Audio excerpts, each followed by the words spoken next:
everybody. Welcome back to me spiraling out of control. In today's episode, we're talking about The Beast in Me, a Netflix TV series that's been recommended to me several times. And if you haven't heard of The Beast in Me, let me at least give you the tea. You need to leave!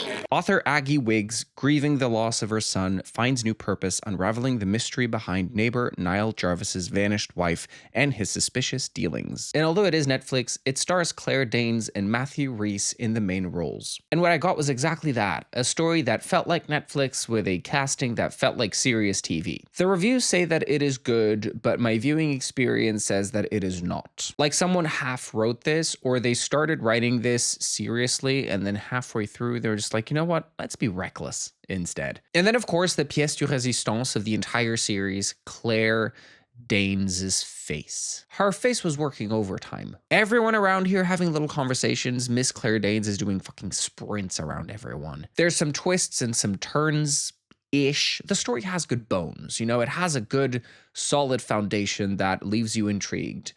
Then it goes nowhere. Originally, I wasn't going to talk about this show, but it is 8 hours of knowledge that I have in my brain that I just need to put somewhere, so I'm going to let it all out. And I want you at the end to tell me whether it's me or the show. Who's more stupid? Episode 1, our main character is Agatha Wiggs, but people call her Aggie, and that sounds like a mean nickname, so I'm just gonna call her Agatha. She's a writer who's published a book detailing her relationship with her father, which won her a Pulitzer. Well fucking done. And then her life completely collapsed when, 4 years prior to the beginning of the series, she was involved in a car accident that killed her son. The driver of the other car was this kid, Teddy Pfennig, who'd been drinking, but they took so long testing him on the breathalyzer that when they did, he was already within the legal limits, so he walked away scot-free after it was ruled an accident. Struggling with the guilt and rage, Agatha harasses Teddy, throws a brick through the window of his workplace, leading him and his mother to file a restraining order against Agatha. Bear with me through this big, massive exposition dump. Eventually, Agatha divorces her wife, Shelley, with whom she maintains a sort of okay relationship, and now lives in this big-ass mansion with her tiny dog.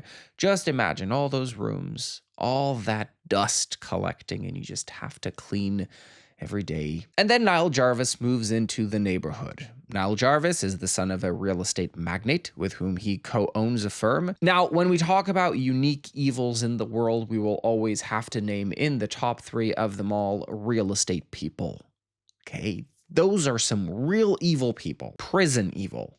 Like, for life. I wasn't around in the 80s and I barely remember the 90s, and I wasn't old enough to have an opinion in the 2000s, and then by the 2010s it was starting to become clearer that the housing crisis is fucked up. Now, y'all tell me that back then it wasn't this bad. Because what the fuck? If it was this bad, why did people keep having kids? Real estate is evil, but Niall Jarvis is a particular type of evil. He's moving into the neighborhood to take a step back from the general public because he is believed to have killed his wife, Madison, about 4 years prior. However, her body was never found, and her death was later ruled a suicide due to a suicide note that Niall Jarvis found and handed in to the police. He eventually remarried after his wife's disappearance and is now with Nina, a gallerist who used to be Madison's assistant. And from the jump, Agatha has bad interactions with Niall's people. First, his 2 loud dogs raise absolute hell right outside her glass door in front of her tiny little baby. And then late at night, his alarm goes off, causing an absolute shitstorm in what was considered a peaceful residence area. And one thing about Agatha, she's not afraid to be a when everyone else is fearing Niall, she's not afraid to walk right up to his face and call him an asshole. And her face is working overtime round the clock 24/7, no breaks, to deliver one of the most controlled, unhinged performances of the year. I need you to really understand this. Claire Danes is such an experience to watch. Claire Danes, if you ever see this, we love you. And we thank you. Now, Niall wants to build a jogging path around their houses through the woods, and this is how their conflict starts. Because every other house has signed off on the agreement because it will raise property values, but Agatha hasn't signed. And it's almost out of spite, denying this rich little prick of the satisfaction of being able to do whatever the f he wants just because he's got the money, and I love that about her. She's so petty. She's so me. We need to start denying these people of the right to alter the landscape just to fatten their pockets. Like, people need houses, right? Affordable houses. Also, while we're at it, let's start taking some of these properties back, because some of you don't need 50 apartments to make a living, okay? You can get a real job. instead of living off of people's rents. How about that? How about you get a real job? How about man up? Pull yourself up by your bootstraps or whatever the fuck your generation tells mine and get a real job. Yeah, do that challenge. Niall invites Agatha for a meal in a fancy restaurant to persuade her to sign off on the jogging thing, and when they get to talking, she reveals what her book is about. Brace yourself. Ruth Bader Ginsburg and her friendship with Antonin Scalia. Wow. And the way she tries defending this book as if it's not the worst possible idea for a book, she says, it's two people with radically opposed worldviews, deeply polarized convictions who still manage to have real effect. How boring can you get, ma'am? Jesus. It's boring. It's so boring. Niall jokes that she should write a book about him instead if she wants a bestseller. Idea planted. Then they talk about Teddy Fennig, the kid who crashed into Agatha's car and killed her son. And Agatha says she just wants him to suffer like she did. Hey, I get it. But then they walk outside and they see Teddy, and Niall looks at him for a little too long. What's that about? Later that night, an FBI agent called Brian Abbott shows up drunk at Agatha's doorstep, warning her to stay away from Niall because he's not like the rest of us. Ooh. Are you scared? I'm scared. Are you scared? This sounds like a smart supervillain that needs FBI agents warning people to stay away from him, right? And the next day, guess who goes missing after leaving behind a suicide note? Teddy Fennig. And Agatha can't help but think back to Niall and wonder what he did. Episode 2. Agatha grows suspicious of Niall after he makes a comment about Teddy and calls Brian, the FBI agent, to ask for help. Brian is having an affair with Erica, this diva right here. Very important information. It will come back later, so stay tuned. At work, Niall Jarvis is in a particularly challenging situation. His company is currently pushing forward on the Jarvis Yards development, which has a lot of investment behind it, but there's a pesky little councilwoman leading a socialist wave in town that seeks to stop the development so they can instead build affordable housing. An emerging young voice in leftist politics, refusing big donors and instead relying on good policies that center the average voting American. It's AOC meets Zoran Mamdani with a twist. In this one, the bad guys win. But before we get to that, Agatha has an idea. Her original novel idea is absolute garbage. Turns out she's been writing for 2 years and has exactly 0 pages ready. That is shocking. That is 2 years. But imagining the brain of someone who would be able to write a book on Ruth Bader Ginsburg and her friendship with Antonin Scalia, it scares me that someone out there would be able to. So she has an idea to write a book on Niall Jarvis instead. Shocking turn of events. He's never spoken to any journalist before, never given his side. With a little convincing, Agatha believes he would talk to her. Luckily for her, Niall Jarvis is such a huge personality that her editor will easily forgive her not having written a single word in 2 years for a book deal that she signed 2 years ago, just so she can hopefully produce a book on Niall Jarvis. I love that series have this ironclad logic that never works anywhere else but the story. Love it. Meanwhile, Nina sees a painting Shelley, her ex-wife, made and becomes interested in potentially representing her, opening the doors to one of the most pointless plot lines of the entire series, but I will be mentioning it because it's one of the few that Brittany Snow is in, and I love Brittany Snow. Also, Niall has this creepy uncle who's been lingering around, and he makes sure that he never ends up in prison, and he finds out that Agatha has spoken to the FBI. Episode 3. Niall's father. Ugh.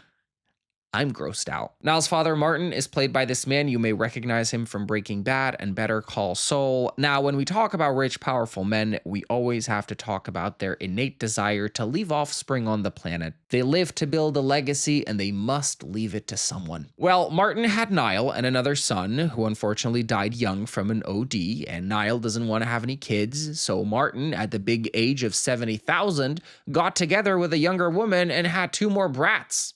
Now his sons are preteens and he's as old as the universe, predating even the oldest of black holes in our galaxy. Rich old men need to learn how to go out with dignity. Nobody wants your genetics lingering around. Take that shit with you to the grave. Take it.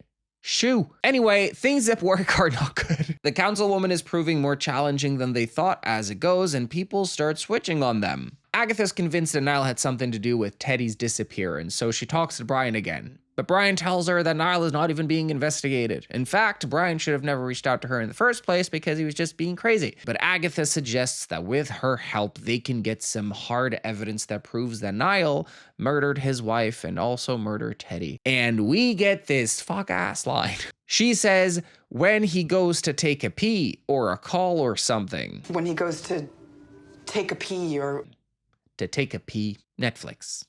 Where's the decorum? Take a pee or... Surely you could have reworded that. I don't know. I can do it when I see him next. I'll get him distracted. When he goes to take a pee or something. Good grief. And after what happens next, I just knew that good writing was not in the cards for us anymore. Niall's uncle tells him that Agatha has been speaking to the FBI, so he takes her to the rooftop of a building in construction in the middle of the night to interrogate her / intimidate her. So she admits to it and tells him it's her wanting to be unbiased when writing the book to protect her writer's credibility and not just write what Niall wants her to write. She needs to reach out to anyone who has ever known him. And he believes her, which is very important to the story.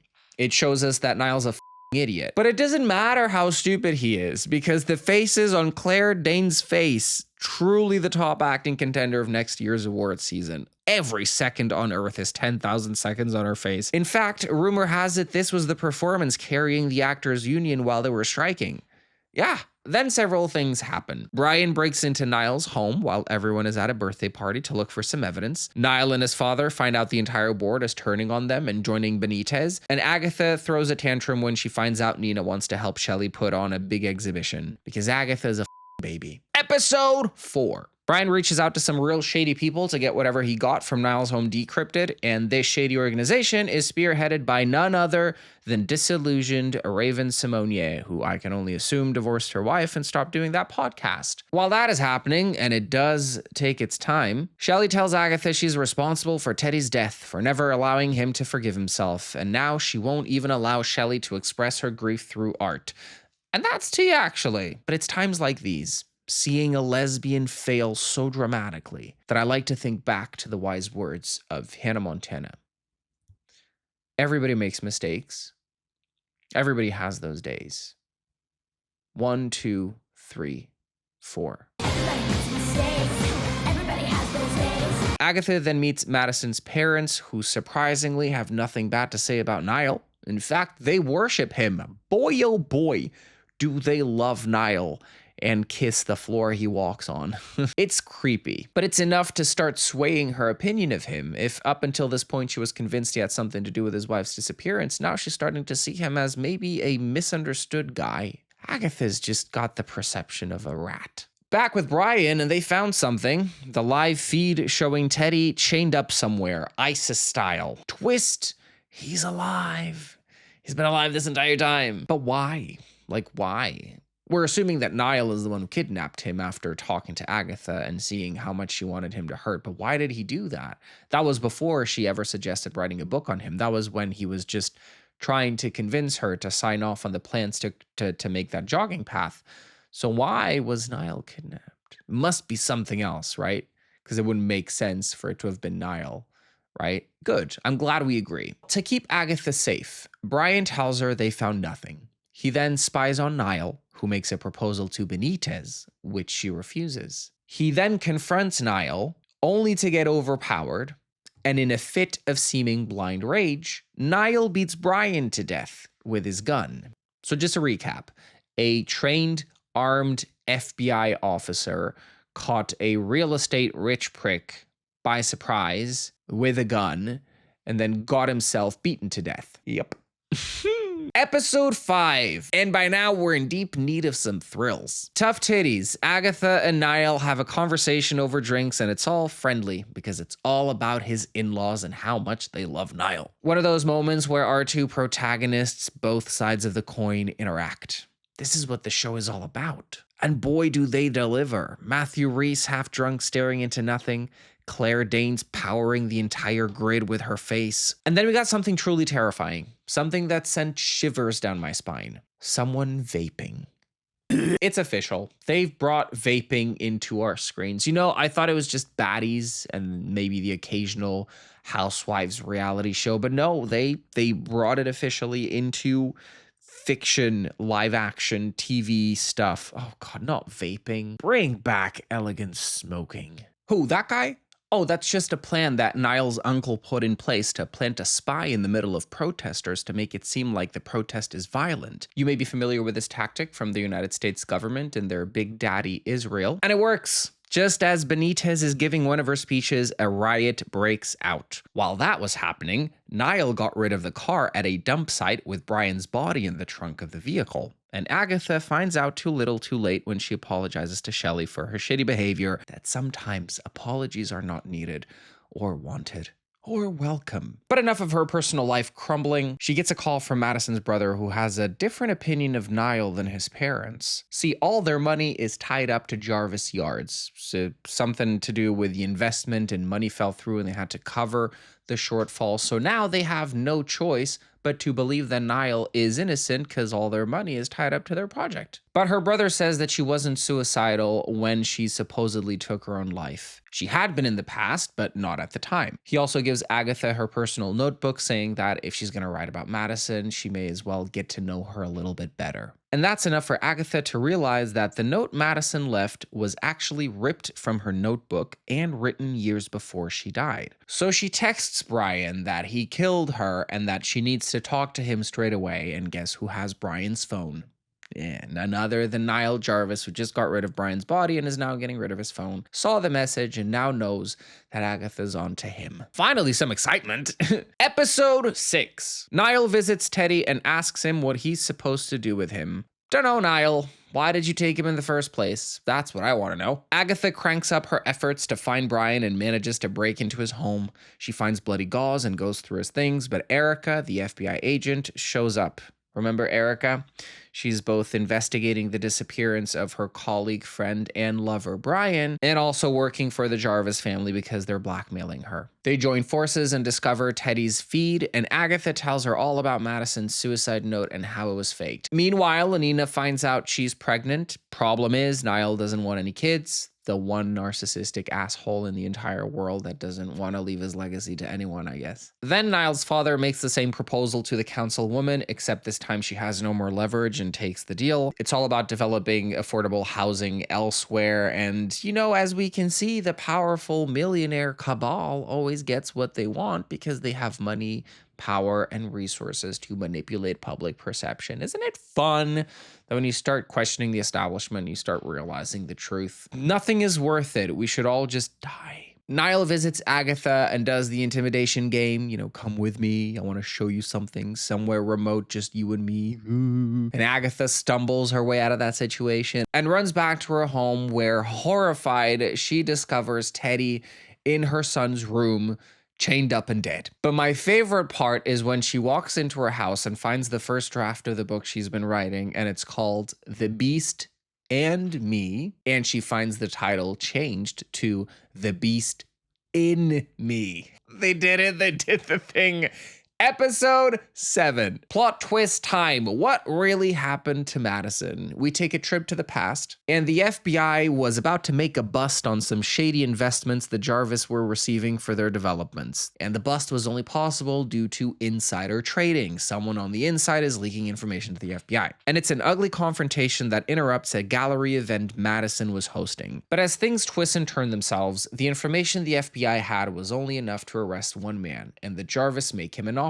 He takes the fall for everything, doesn't snitch, and in return, they promise his family a lot of money. So that's what he does. And the whole thing started off because Niall started accepting money from a cartel. Dangerous stuff. Whew. That night, Madison fires Nina with some very interesting choice of words, calling her a social climber. And later, when confronted by Niall, who believes she's the leak, Nina tells him, no, it's actually your wife. Your wife's been taking calls away from everybody. She's been meeting up with the FBI, and she's even f***ing him behind your back. Goodbye. And we do see Madison meeting up with Brian. They were indeed sleeping together because Madison was looking for a way out of her marriage without risking dying because her husband is absolutely fucking crazy. But Brian has no way of helping her now, not with the evidence that she's provided, so she walks off mad. And then Niall confronts her. There's an altercation, and much like in a blind fit of rage that kills Brian. Niall also beats his wife to death, smashes her head completely, and then his father and his uncle are the ones who cover everything up, dumping her body in the new development construction site, meaning that she will always be buried inside concrete, meaning that her body's never going to be found. And that's when we realize that Niall is not a genius, mastermind, evil plan maker. He's just a wuss. He's a wuss that needs to be rescued by daddy and uncle because he is an impulsive little shit who can't control himself. Really takes away the fun of the game when you realize that the bad guy is just some idiot with impulse control issues. Yeah. Episode 8. Agatha is on the run. She calls Shelly, but the cops are there. Erica's at the house with the FBI, not sure why she would be called for a case like this, and gets a call from Agatha that gets cut off before she can say anything. So Erica decides to investigate the little evidence she has, but receives a visit from Uncle Tito, who threatens her family once again. Erica's working for the Jarvis, as it turns out, because years ago, her husband was responsible for an avoidable construction death due to some faulty material that he purchased where he shouldn't have purchased it, and the Jarvis managed to make everything go away in return for Erica's eternal help. So that's how we got here. They threaten her and tell her to drop the investigation. No more helping Agatha or your family gets it. So that's what she does. She drops out of the investigation. And once again, a completely inconsequential character to the story that just spent way too long on our screens doing nothing. Agatha's out of options, so she calls the police on herself and then visits Nina to appeal to her once more, to appeal to her sense of suspicion. A last-ditch attempt at getting Nina to investigate Niall because he is a bad person. And then she's arrested. Her big plan was to beg Nina to look deeper into things. I want to know who was in the writing room. I want to know. I just want to talk. Things are about to get so stupid. That night, Nina speaks to Niall and tells him that Agatha wanted Nina to know he's the one who killed Teddy and also Madison. And the writing gets so dumb, because at this point, she starts practically begging him to admit he's the one who killed them. She's like, just admit it. If you have the balls, just say the words. Say that you killed her and him, whoever, admit it. And it's so obvious from the writing that she's recording him. They could have been more subtle about it, but subtlety is not the name of the game. And he admits it all. He admits it all on camera that he killed Madison and that he killed Teddy, and then she comforts him. And then the next day, as he's announcing this big new project with Benitez, the proposal that she accepted, he's arrested in front of everyone. Nina handed in the recording to the police. Who would have thunk she was recording it? How unsatisfying. I also forgot to mention, either at the end of episode 7 or beginning of episode 8, Niall's father has a stroke. He ends up in the hospital in a coma, and then after Niall is arrested, we get a bit more exposition of what happened after, and it gets really dumb. Niall and Agatha had one visit in prison where she continued interrogating him for her book, this time hoping that he would be 100% honest because there's no more reason to hide anything. He's in prison. He got. Unfortunately, it is just the one visit because then Niall's uncle arranges for his nephew to be killed in prison. He also kills his own brother, Niall's dad, when he's in a coma so that he doesn't run the risk of waking up and seeing how much of a disgrace his family name is thanks to his son's actions. So he kills his brother to protect him from disappointment. Agatha writes a new bestseller, and Nina is now raising her son, wondering if he's gonna grow up to be evil just like his father. Is the evil Niall had hereditary or not? We will never know. Hopefully we will never know. Hopefully they don't renew this for a second season. That'd be pretty stupid. But that's it. What a conclusion. So, I guess in the end, the big twist is that there was no twist. In the end, the twist is that we all got duped into watching a mystery thriller with not many thrills or a mystery, really. But it had so much good acting that I can't help but wonder, is the series bad? Or do I just have unreasonably high expectations? It can't be my expectations. This can't be the best that we can do, right? This can't be the best that Netflix can do. Or maybe it is the best they can do with minimum effort.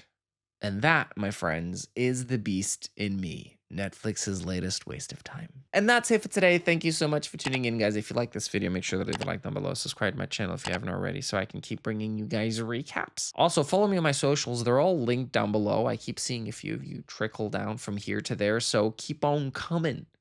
It's fun. And until next time, stay safe, stay sane, stay stupid, and stay stuttering. Bye, guys. No, seriously, stay stuttering.